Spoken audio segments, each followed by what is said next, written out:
Friends welcome back. Friends हम respiration in plants इस topic के बारे में डिस्कस करेंगे। तो चलो आज हमें देखना है रेस्पिरेशन इन प्लांट्स, यानी कि प्लांट्स के अंदर हमें रेस्पिरेशन प्रोसेस क्या होती है उसी के बारे में डिस्कस करना है। तो चलो स्टूडेंट, रेस्पिरेशन यानी क्या होता है। तो रेस्पिरेशन जो हम डेफिनेशन के तौर पर बता सकते हैं, सबसे फर्स्ट हमें देखना है डेफिनेशन। अभी रेस्पिरेशन क्या है? It is the process in which release this energy by breakdown of respiratory substrates,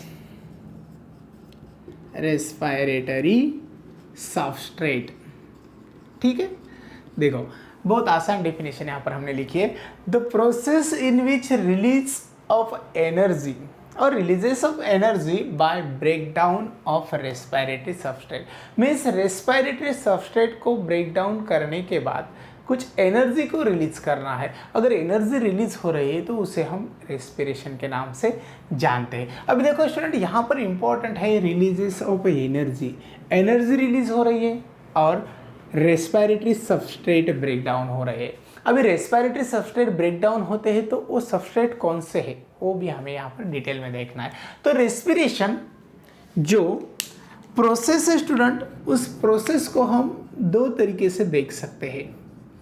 respiration, अभी इस प्रोसेस के अंदर देखो हमें दो तरीके से देखना है। सबसे फर्स्ट जो होता है उसे हम कहेंगे एरोबिक रेस्पिरेशन,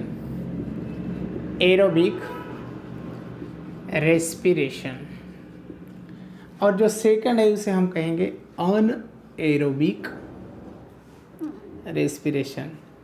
एरोबिक और अनएरोबिक रेस्पिरेशन, एरोबिक और अनएरोबिक रेस्पिरेशन, इस तरह से दो टाइप्स के रेस्पिरेशन हम बता सकते हैं और रेस्पिरेशन को दो अलग टाइप्स के अंदर हम डिवाइड कर सकते हैं। अभी देखो एरोबिक रेस्पिरेशन क्या है और अनएरोबिक रेस्पिरेशन क्या है।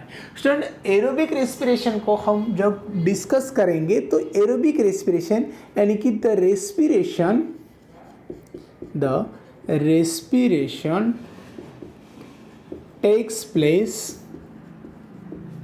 takes place in the presence of oxygen, यानी कि ऑक्सीजन की प्रेजेंस में होने वाला रेस्पिरेशन है। और इन the presence of oxygen called aerobic respiration means जो रेस्पिरेशन ऑक्सीजन के प्रेजेंस में होता है उसे हम एरोबिक रेस्पिरेशन के नाम से जानते हैं। अभी चलते हैं अनएरोबिक रेस्पिरेशन की तरफ। अभी इसकी डेफिनेशन क्या होती है? The respiration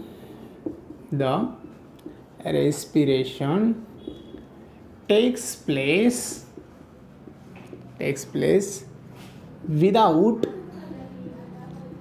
oxygen called anaerobic respiration.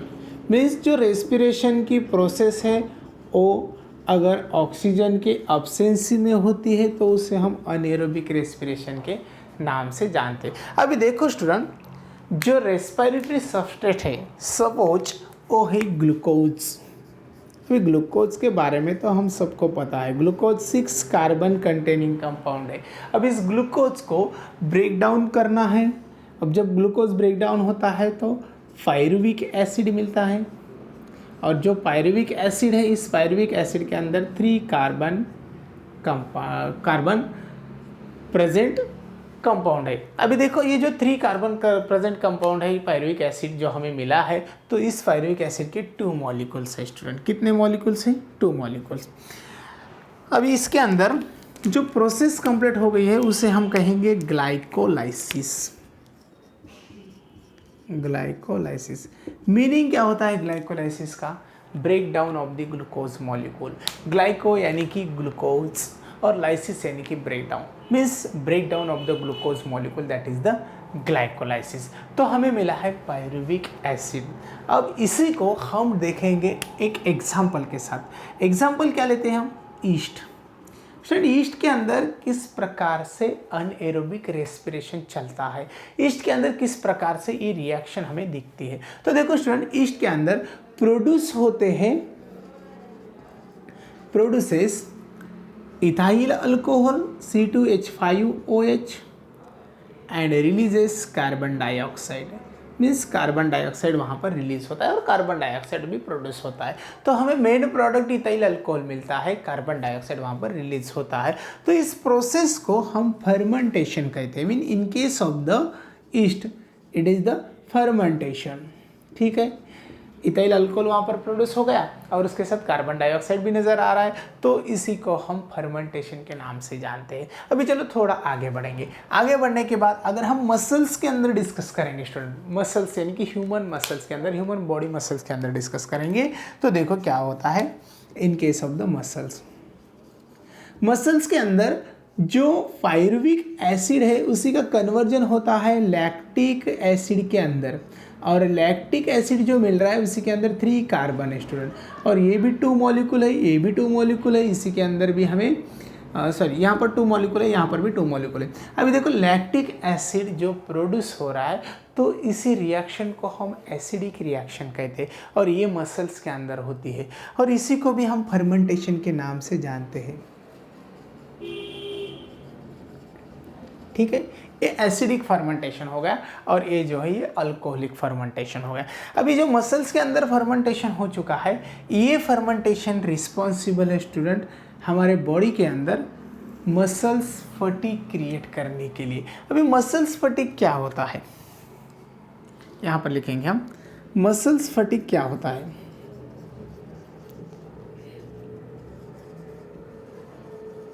Fatigue क्या होता है? मसल्स फटीग यानी कि हमारे मसल्स के अंदर पेन क्रिएट होता है। अगर हम एक्स्ट्रा हार्ड वर्क करेंगे, एक्सरसाइज करेंगे, तो हमारे मसल्स के अंदर फर्मेंटिक रिएक्शंस कंप्लीट होते हैं और इसी फर्मेंटिक रिएक्शन के अंदर लैक्टिक एसिड का प्रोडक्शन होता है। और जब ये लैक्टिक एसिड का प्रोडक्शन हो रहा है स्टूडेंट, तो मसल्स के अंदर हमें वीकनेस और कुछ पेन नज़र आता है। तो ये पेन हो रहा है तो उसे हम मसल्स फटीग के नाम से जानते हैं। इसी के बारे में हमने डिटेल देखा है लोकोमोशन एंड मोमेंट इस टॉपिक के अंदर, तो यहाँ पर उसी के बारे में ज़्यादा डिस्कशन हम नहीं करने वाले। तो चलो स्टूडेंट, अभी यहाँ पर चलते हैं हम नेक्स्ट पार्ट की तरफ। हमें डिटेल में देखना है कुछ साइकिल्स। ठीक है, तो सबसे फर्स्ट हम यहाँ पर देखने जा रहे हैं इस टॉपिक के अंदर, ये हो चुका है अनएरोबिक के बारे में। अभी चलते हैं हम थोड़ा आगे, तो हमें देखना है ग्लाइकोलाइसिस टॉपिक के अंदर। ग्लाइकोलाइसिस स्टूडेंट, ग्लाइकोलाइसिस जो साइकिल है इसी के अंदर break down of the glucose molecule होता है और ये साइकिल हमें डिटेल में देखना है। ये रिएक्शन डिटेल में हमें देखना है। हम उसे साइकिल नहीं कहेंगे तो रिएक्शन कहेंगे, तो रिएक्शन हमें डिटेल में देखना है। अभी एक्चुअली क्वेश्चन जो है स्टूडेंट, ये रिएक्शन कंप्लीट कहाँ पर होती है, तो ये रिएक्शन कंप्लीट होती है साइटोप्लाज्म के अंदर। साइटोप्लाज्म के अंदर हमें ये डिटेल में कंप्लीट करना है। उसके बाद सेकंड हम देखेंगे क्रेब्स साइकिल। क्रेब्स साइकिल, अभी क्रेब्स साइकिल है स्टूडेंट, ये भी क्रेब्स साइकिल वहाँ पर कंप्लीट कहाँ पर होती है, तो ये होती है माइटोकॉन्ड्रिया के अंदर। माइटोकॉन्ड्रिया के अंदर क्रेब्स साइकिल नज़र आती है। उसके बाद नेक्स्ट देखना है हमें माइटोकॉन्ड्रिया के अंदर क्रेब्स साइकिल कंप्लीट हो चुके हैं। उसके बाद हम देखेंगे ETC। अभी ETC का मीनिंग क्या होता है? ETC यानी कि इलेक्ट्रॉन ट्रांसपोर्ट चेन। अब इलेक्ट्रॉन ट्रांसपोर्ट चेन स्टूडेंट, ये कहाँ पर कंप्लीट हो जाएगी?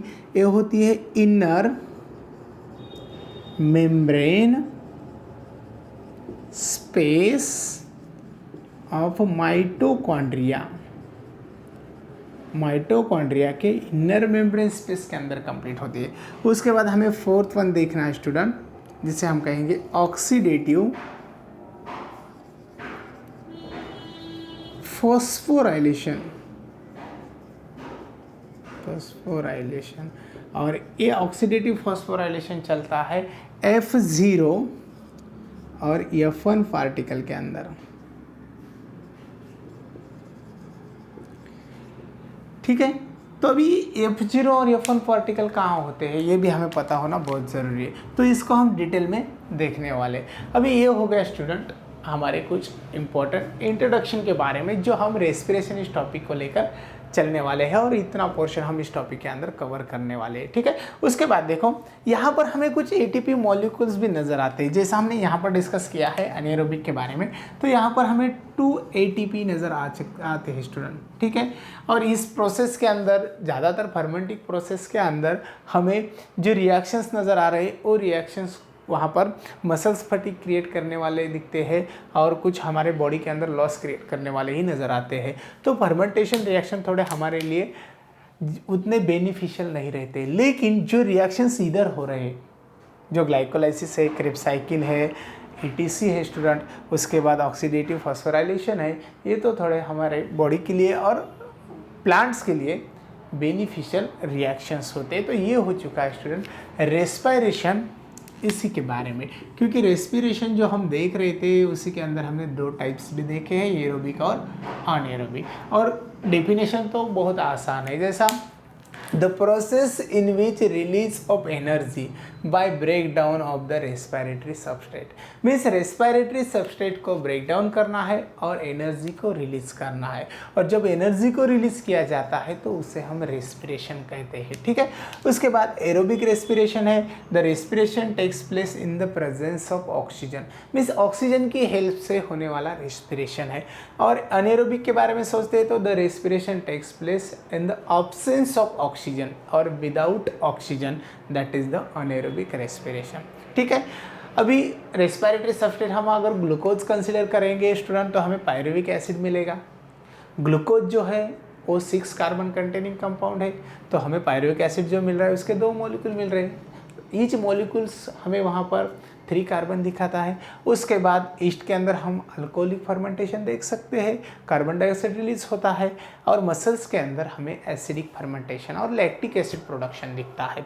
ठीक है, तो ये रिस्पॉन्सिबल है मसल फटीग क्रिएट करने के लिए हमारे बॉडी के अंदर। और ये जो यहाँ पर हमें टॉपिक के अंदर कुछ डिटेल्स देखना है, उसके अंदर glycolysis means breakdown of glucose, glycolysis complete होती है साइटोप्लाज्म के अंदर, क्रेब्स साइकिल माइटोकॉन्ड्रिया के अंदर कंप्लीट होती है।